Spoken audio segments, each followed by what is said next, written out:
बात। Deputy CM Tarkishore Prasad 2 दिवसीय दौरे पर पहुंचे कटिहार। बंगाल चुनाव को लेकर सियासी घमासान तेज। ममता बनर्जी पर हुए हमले पर डिप्टी सीएम ने की निंदा। पटना में सुबह से ही महाशिवरात्रि की धूम। भारी संख्या में बाबा ने दर्शन के लिए उमड़ी भक्तों की भीड़। जगह जगह पर पुलिस बल तैनात। और देवघर में शब शिवरात्रि को लेकर मौके पर भक्तों की उमड़ी भीड़। सुबह से ही लाइन में लगे श्रद्धालु। जल चढ़ाकर पूजा अर्चना कर रहे श्रद्धालु। बुलेटिन की शुरुआत करते हैं। पश्चिम बंगाल की मुख्यमंत्री ममता बनर्जी बुधवार को नंदीग्राम में चुनाव प्रचार करने पहुंची, जहां चुनाव प्रचार के दौरान कथित रूप से अपनी कार के दरवाजे को धक्का दिए जाने की वजह से ममता दीदी को गंभीर चोट आई है। बता दें कि घटना शाम को उस वक्त घटी जब ममता रियापारा में एक मंदिर के बाहर खड़ी थी। इस घटना के बाद उनकी SSKM अस्पताल से मेडिकल रिपोर्ट आई है, जिसके मुताबिक उन्हें कई जगहों पर चोटें आई है और एक पैर पर प्लास्टर भी हुआ है।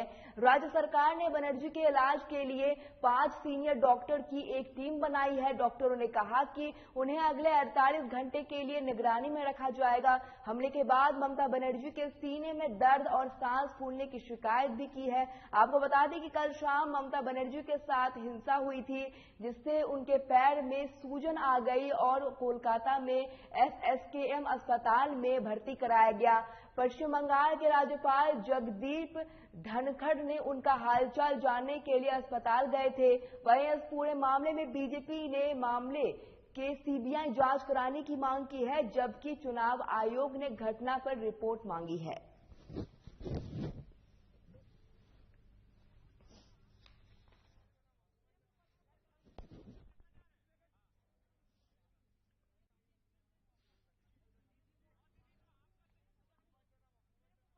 बिहार राज्य के उप मुख्यमंत्री तारकिशोर प्रसाद 2 दिवसीय दौरे पर कटिहार पहुंचे हैं और मीडिया से बातचीत के दौरान बंगाल चुनाव को लेकर सियासी घमासान पर भी बात कही। वहीं ममता बनर्जी पर हुए हमले पर भी डिप्टी सीएम तारकिशोर प्रसाद ने कहा कि वो इस घटना की निंदा करते हैं। राज्य की मुखिया के साथ ऐसी घटना होना निंदनीय है। हमले में और जांच को लेकर कहा कि इस मामले की जांच जरूर होनी चाहिए।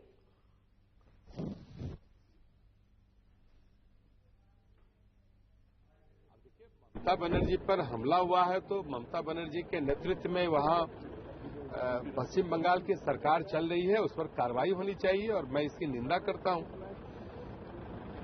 विपक्ष तो कह रहे थे कि CBI जांच होनी चाहिए। अब देखिए, जहां तक CBI जांच की बात है तो जिन पर हमला हुआ है वो अगर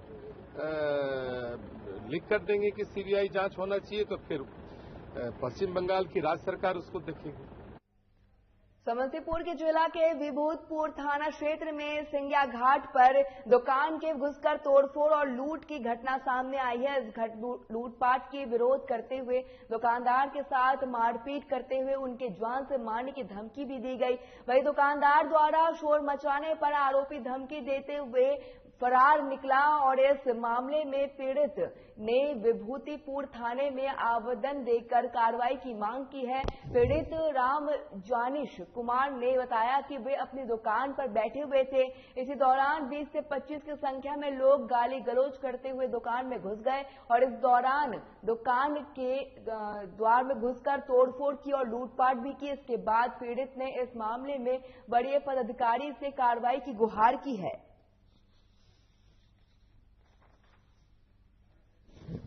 हम स्कूल से 5-6 के बीच में आए, समथिंग 5:30 बजे के आसपास आए।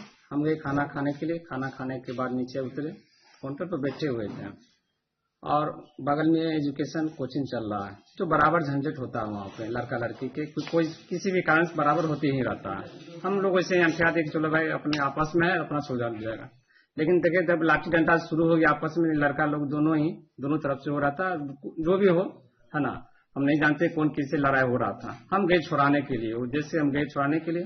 लाठी डंडा सबको छीन रहे थे, वो लाठी डंडा छोड़ के हम ही पर सब बरसाना शुरू कर दिया, हमको वहीं मारना शुरू कर दिया। यहाँ से हमको मेन रोड तक ले गया।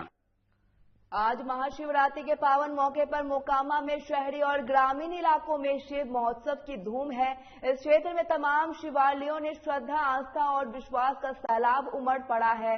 भक्तों ने हर हर महादेव के जयकारे के साथ शिवलिंग पर जलाभिषेक किया और देश के तरक्की, उन्नति, शांति का आशीर्वाद मांगा। हर तरफ शिव महोत्सव की रौनक देखी जा रही है। इस मौके पर मुख्य समारोह ऐतिहासिक शिवनार नीलकंठ महोत्सव में देखने को मिला, जहां हजारों भक्तों ने शिव की पूजा अर्चना की।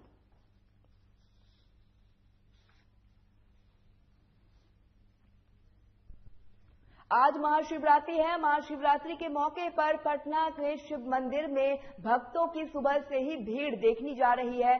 शिव भक्त सुबह से ही भगवान भोलेनाथ की पूजा अर्चना कर रहे हैं और शिवलिंग पर जलाभिषेक कर रहे हैं। पटना के खाजपुरा शिव मंदिर, बोर्डिंग रोड चौराहा शिव मंदिर समेत अन्य शिवालयों में सुबह से ही रौनक देखने को मिल रही है। वहीं महाशिवरात्रि को देखते हुए पटना जिला प्रशासन और पुलिस ने अपनी तरफ से सभी तैयारी पूरी कर ली है। आपको बता दें कि आज निकलने वाली शोभा यात्रा की वजह से पटना के कई रास्तों पर ट्रैफिक रूट में भी बदलाव किया जाएगा। कई ट्रैफिक रूट 2 बजे के लिए डायवर्ट कर दिए जाएंगे। वहीं सुरक्षा का ध्यान रखते हुए जिला प्रशासन की तरफ से कई जगहों पर मजिस्ट्रेट की तैनाती की जाएगी। एक पदाधिकारी समेत 90 जवानों को तैनात की गई है। पटना के जगदेव पथ, खाजपुरा शिव मंदिर, आशियाना रोड, पासपोर्ट ऑफिस के पास, बेली रोड, डुमरा चौक, हवाई अड्डे, पश्चिमी गेट, प्लेट बोलबंद और चितकोहर पुल के दक्षिण छोर समेत अन्य जगहों पर ट्रैफिक पुलिस पदाधिकारियों के साथ साथ जवानों की तैनाती रहेगी।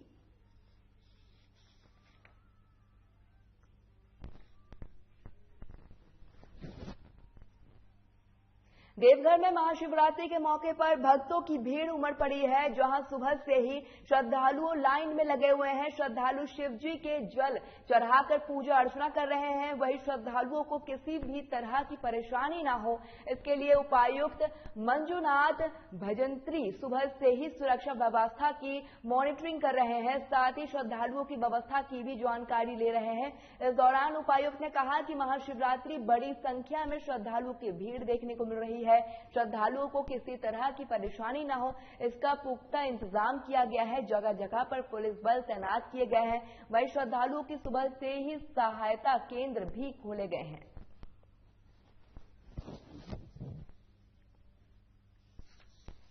3-5 से लेकर 4:15 बजे तक सरकारी पूजा के बाद पट खुल चुकी है और श्रद्धालु जो है जलार्पण करते हुए बाहर जा रहे हैं। और हम लोगों ने कतारबद्ध तरीके से बिना कोई समस्या से श्रद्धालु जलार्पण करने के लिए द्वारा हम लोगों ने सुविधा जो अरेंजमेंट किया है, खासकर हर जगह पे दंडाधिकारी है, पुलिस फोर्स ऑफिसर्स है और हम लोगों ने सहायता केंद्र भी खोला है। और 8 बजे के बाद शुरू हो जाएगा। जो बहुत देर तक लंबे लाइन में खड़े नहीं हो सकते, वो लोग सीधे कहते हैं जो भक्त सच्चे मन से भगवान शिव की आराधना करते हैं, उस पर महादेव हमेशा मेहरबान रहते हैं। महाकाल के भक्तों पर भी कभी कोई संकट नहीं आता। ऐसे में आज महाशिवरात्रि के मौके पर शिव भक्तों में अपार श्रद्धा देखी जा रही है। आज का दिन शिव आराधना के लिए सबसे उत्तम माना गया है। वहीं आज देश भर में कई शिवालयों में लोग भगवान शिव की पूजा अर्चना कर लीन है। ऐसे में हजारीबाग के प्राचीन बुढ़वा महादेव मंदिर का भी सुबह से ही भक्तों का तांता लगा हुआ है। भक्त सुबह से ही शिवालय पहुंच रहे हैं और विशेष तरीके से पूजा अर्चना कर रहे हैं।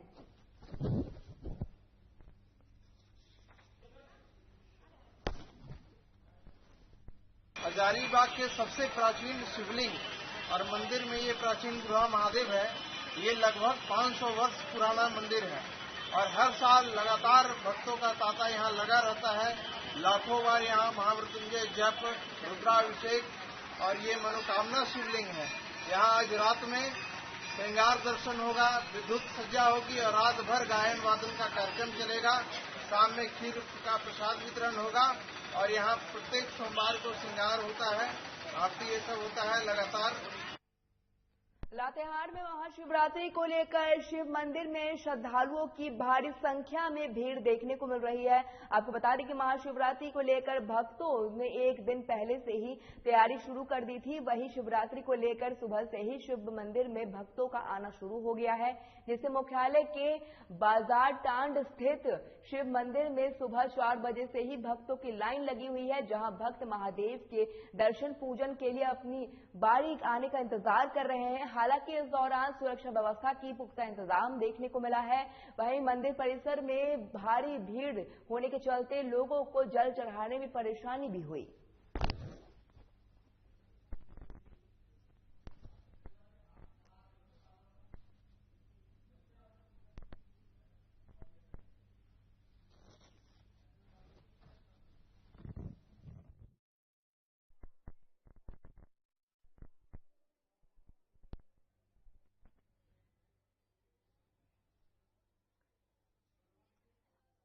महाशिवरात्रि का पावन दिन आज और इस दिन मंदिरों में श्रद्धालुओं का भारी संख्या में भीड़ देखने को मिली। लातेहार की तस्वीर आप देख रहे हैं, जहां पर महाशिवरात्रि के मौके पर शिव मंदिर में श्रद्धालुओं की भारी संख्या में भीड़ देखने को मिली।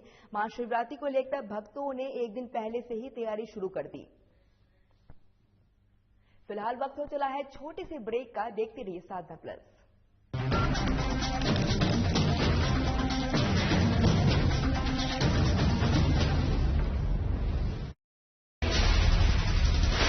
बिहार झारखंड के साथ देश दुनिया की हर बड़ी खबर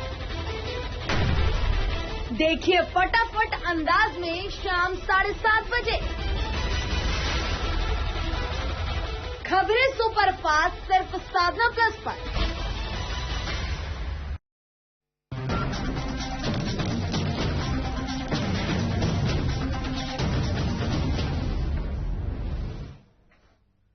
ब्रेक के बाद एक बार फिर आपका स्वागत है। शिवरात्रि के मौके पर सिमडेगा के घाघरा स्थित भगवान जलेश्वर नाथ के मंदिर में भी आज सुबह से ही भक्तों का तांता देखने को मिला।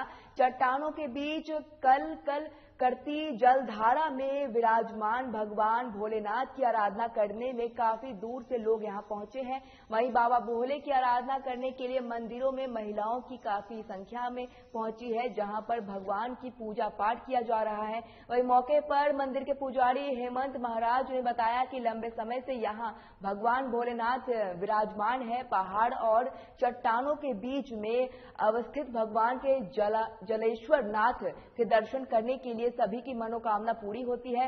इस दौरान पुजारी प्रशासन की लापरवाही को भी बताया है। पुजारी ने कहना है कि प्रशासन की उदासीन रवैये के चलते आज तक इस मंदिर का समुचित विकास नहीं हो पाया है। यहां पर लोगों को बैठने के लिए शेड और भोलेनाथ की नदी तक आने के लिए सीढ़ी सहित कई अन्य चीजों में कमी है। वहीं शिवरात्रि के मौके पर अखंड हर कीर्तन का भी आयोजन किया गया, जहां पर आसपास के लोगों में बड़ी श्रद्धा भक्ति भाव से पहुंचकर कीर्तन में लीन होते हुए दिखाई दिए।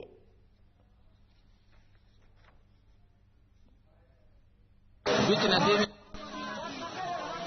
यहाँ विराजमान है और यहाँ जो भी मनुष्य मानव जाति का परमात्मा परमेश्वर शंकर भगवान भोलेनाथ का अपरंपार यहाँ है। जो भी मनोकामना आते हैं उनका मनोकामना परिपूर्ण होता है। बख्तियारपुर के प्रखंड में शरीर और एवं ग्रामीण इलाकों में मंदिरों और शिवालय में जल अभिषेक करने वाले श्रद्धालुओं में भारी भीड़ जुटने लगी है। महाशिवरात्रि के पावन मौके पर सुबह से ही प्रखंड और शहरी और ग्रामीण इलाकों में शिव महोत्सव की धूम देखी जा रही है। वहीं क्षेत्र में तमाम मंदिरों और शिवालयों में आस्था और विश्वास का सैलाब उमड़ पड़ा है। शिव भक्त हर हर महादेव के जयकारे के साथ शिवालयों में शिवलिंग पर फूल और बेलपत्र के साथ दूध और गंगा जल का जलाभिषेक करते हुए नजर आ रहे हैं। हर तरफ शिव महोत्सव की धूम देखी जा रही है। इसी क्रम में बख्तियारपुर नगर क्षेत्र के मंदिर में भी महिलाओं ने बेलपत्र, गंगा जल, फूल अर्पित कर परिवार के सुख शांति और मंगल की कामना की है।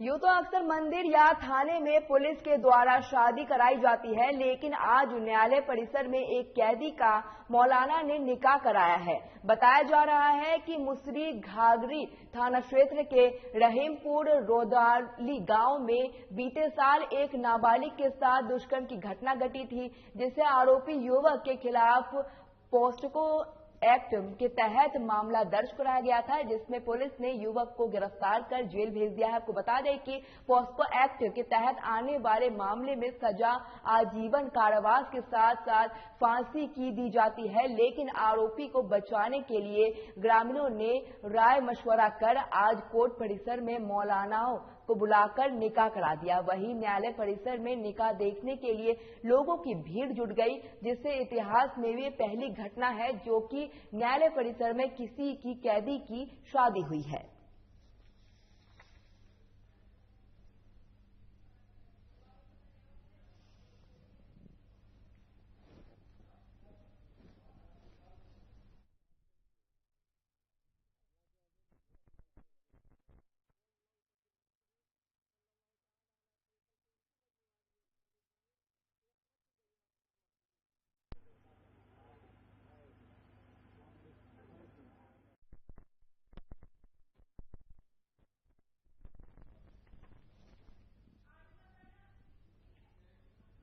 मुख्यमंत्री हेमंत सोरेन कल झारखंड विधानसभा स्थित उनके कार्यालय कक्ष में भारतीय आदिवासी भूमिज समाज के प्रतिनिधिमंडल के साथ मुलाकात की। प्रतिनिधिमंडल के साथ मुलाकात में मुख्यमंत्री को एक ज्ञापन सौंपा। ज्ञापन के माध्यम से भूमिज भाषा को अधिसूचना करने के लिए मुख्यमंत्री ने आग्रह किया गया है। प्रतिनिधिमंडल ने भूमिज भाषा को सम्यक विकास, संरक्षक और संवर्धक के लिए तत्काल अधिसूचना करने और भूमिज भाषा में केंद्र की स्थापना के लिए आवश्यक कदम उठाए जाने के निवेदन मुख्यमंत्री से दी किया है। मौके पर पोटका विधायक संजीव सरदार, भारतीय आदिवासी भूमिज समाज के केंद्रीय महासचिव दिनेश सरदार सहित युधिष्ठिर सरकार के साथ कई लोग वहां मौजूद थे।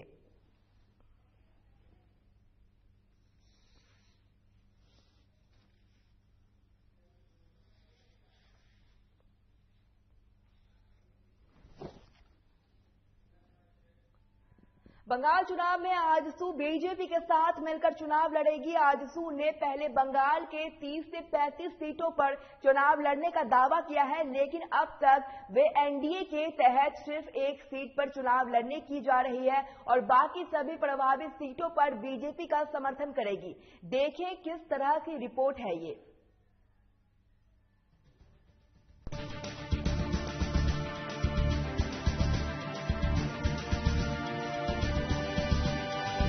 बंगाल चुनाव के मद्देनजर झारखंड से सटे बंगाल के विधानसभा सीटों पर इस बार मुकाबला काफी रोचक होने जा रहा है। जी हां, पहली बार बंगाल में आजसू चुनाव लड़ने जा रही है। आजसू बंगाल में बीजेपी के साथ मिलकर चुनाव लड़ेगी।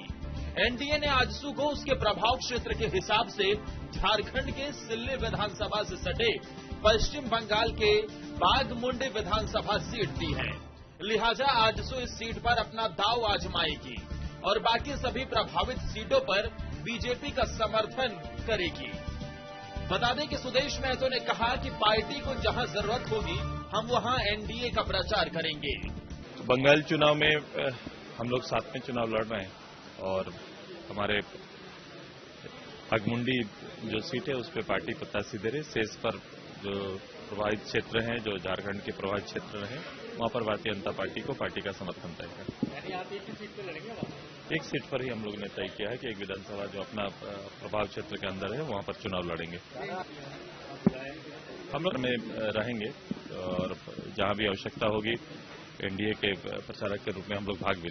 इधर एनडीए के तहत बंगाल चुनाव में आजसू को एक सीट दिए जाने पर बीजेपी के पूर्व मंत्री और वर्तमान विधायक आनंद ओझा ने कहा है कि निश्चित तौर पर एनडीए का ये फैसला स्वागत योग्य है। आजसू हमारे साथ है, एनडीए घटक दल का हिस्सा है। ऐसे में बंगाल चुनाव में उनके साथ आ जाने से पार्टी और ज्यादा मजबूती के साथ चुनाव लड़ेगी और वहां बीजेपी सरकार भी बनाएगी। आजसू एनडीए घटक दल का एक प्रमुख हिस्सेदार रहा है और पुराना रिश्ता रहा है। भारतीय जनता पार्टी पश्चिम बंगाल में पूरी तन्मयता से चुनाव लड़ रही है और पश्चिम बंगाल के लोगों के साथ झारखंड का जीवंत संबंध है। खास करके पार्टी के कार्यकर्ता, पार्टी के नेता, वहां के सामान्य नागरिकगण का। तो इसीलिए केंद्रीय नेतृत्व ने बहुत सोच समझ करके अब तक झारखंड में हिस्सेदार रही है एनडीए का, पश्चिम बंगाल में भी भारतीय जनता पार्टी ने एनडीए को अपना हिस्सेदार बनाया है और हिस्सेदार के साथ साथ हमारे राज्य के 3 महत्वपूर्ण नेता वहां के स्टार प्रचारक में शामिल हो रहे हैं। निश्चित रूप से जो पश्चिम बंगाल में बदलाव की बयार बह रही है, जिस प्रकार की वहां की जनता आगे है तृणमूल कांग्रेस से मुक्ति के लिए, तुष्टीकरण की नीति से मुक्ति के लिए, पश्चिम बंगाल में भारतीय जनता पार्टी भी अपना परिश्रम लाएगी। बंगाल चुनाव में आजसू का बीजेपी के साथ मिलकर चुनाव लड़ने को लेकर कांग्रेस विधायक प्रदीप यादव ने कहा कि बीजेपी और आजसू कुछ भी कर लें, धर्म के नाम पर इस बार बंगाल में किसी को भी जीत नहीं मिलेगी। इस बार सेक्युलर ताकत की जीत होगी। कुछ भी कीजिए, कोई प्रयास कीजिए, वहां मैं कह सकता हूं कि वहां सरकार जो है धर्मनिरपेक्ष ताकत की ही बनेगी। इनकी सांप्रदायिक ताकतों की सरकार बनने वाली नहीं है। निश्चित तौर पर बंगाल चुनाव में आजसू को एक सीट मिलने के बाद आजसू में भी उत्साह का माहौल है। वहीं आजसू सुप्रीमो सुदेश महतो को स्टार प्रचारकों की लिस्ट में भी बीजेपी ने शामिल किया है। ऐसे में आजसू के प्रभावित क्षेत्रों में बीजेपी को इससे कितना लाभ मिलेगा, ये तो वक्त ही बताएगा। लेकिन एक क्षेत्रीय पार्टी के तौर पर पहली बार बीजेपी बंगाल में चुनाव लड़ने जा रही है। लेकिन एक क्षेत्रीय पार्टी के तौर पर पहली बार आजसू बंगाल में चुनाव लड़ने जा रही है। साधना प्लस न्यूज के लिए नवीन शर्मा की रिपोर्ट। झारखंड विधानसभा के बजट सत्र का 9वां दिन था। सदन में आज स्वच्छता और पेयजल विभाग में बजट पर चर्चा के दौरान बीजेपी ने सदन में हंगामा कर दिया। स्वच्छता और पेयजल विभाग के बजट पर लाया गया कटौती प्रस्ताव को लेकर बीजेपी ने जमकर हंगामा किया। हालांकि सदन की कार्रवाई पहले हाफ तक सुचारू रूप से चल रही। सेकेंड हाफ में बीजेपी लगभग 4 बजे सदन से वॉकआउट कर गई। बीजेपी के हंगामे पर कैबिनेट मंत्री बन्ना गुप्ता ने कहा कि विपक्ष सदन की कार्रवाई को नौटंकी बनाकर रख दी है, यह जनता के मैंडेट का मजाक बनाया जा रहा है। आपको बता दें कि बजट सत्र का कल 9वां दिन था और आज 10वां दिन है और इस दौरान कई मुद्दों को लेकर चर्चा हुई है। वहीं इस दौरान बन्ना गुप्ता ने कहा है कि विपक्ष जो जनता का मजाक बना रही है, इस दौरान बन्ना गुप्ता का कहना है। वहीं बीजेपी ने सदन के गरिमा को तार तार कर रही है, ये भी इस दौरान बन्ना गुप्ता ने कहा है।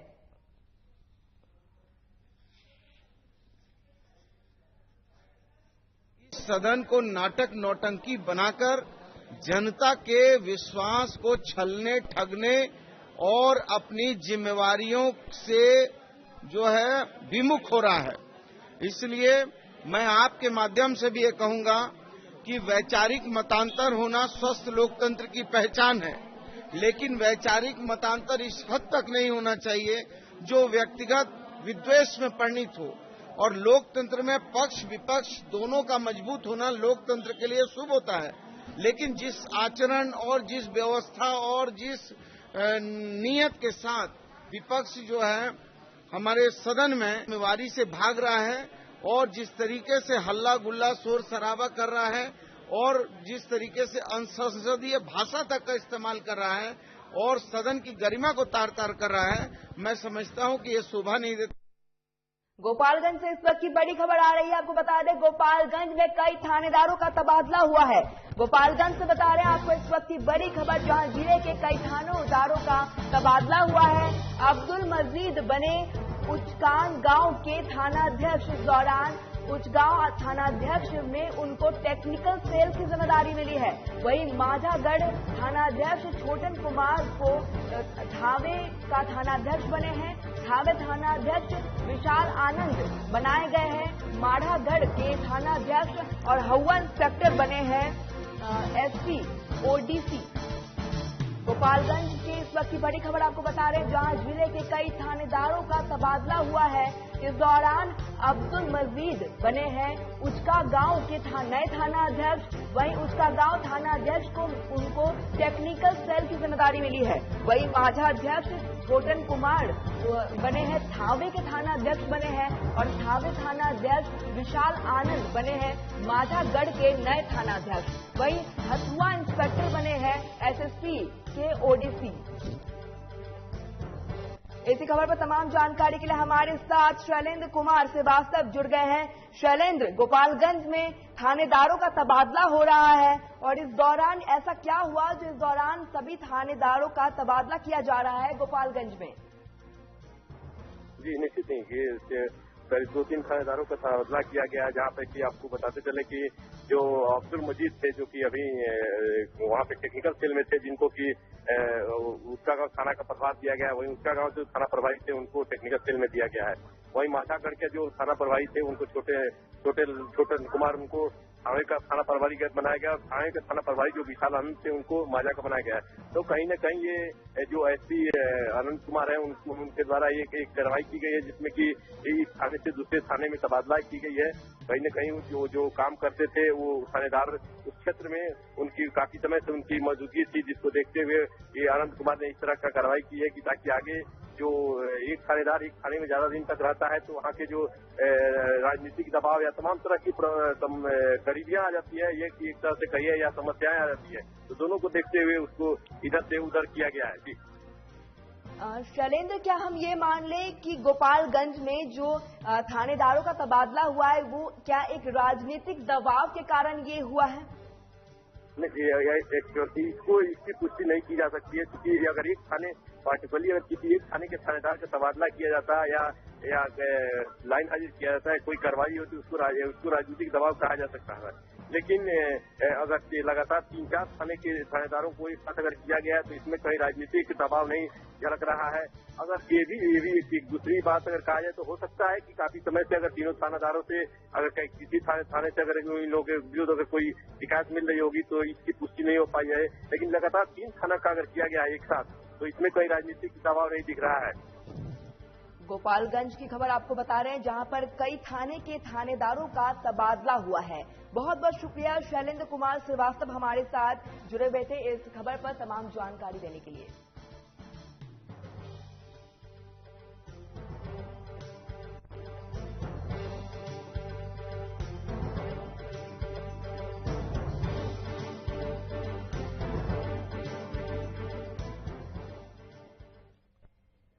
फिलहाल इस बुलेटिन में इतना ही। देखते रहिए साधना प्लस। नमस्कार।